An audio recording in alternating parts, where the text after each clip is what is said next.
Hello everyone. Today we're going to be doing an activity about supercooling water.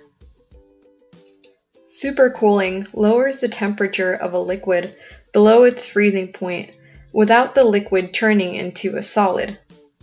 At this state, a small disturbance causes the molecules to form into a solid. This will be demonstrated in this experiment. The materials you'll need in this experiment are purified water, an ice cube, and a plate. The first step is to place the bottle of purified water into a freezer for 2 hours. After 2 hours have passed, carefully open the bottle and pour the water over the ice cube. You should see the water instantly turn into a solid. The final result should look similar to the picture shown here.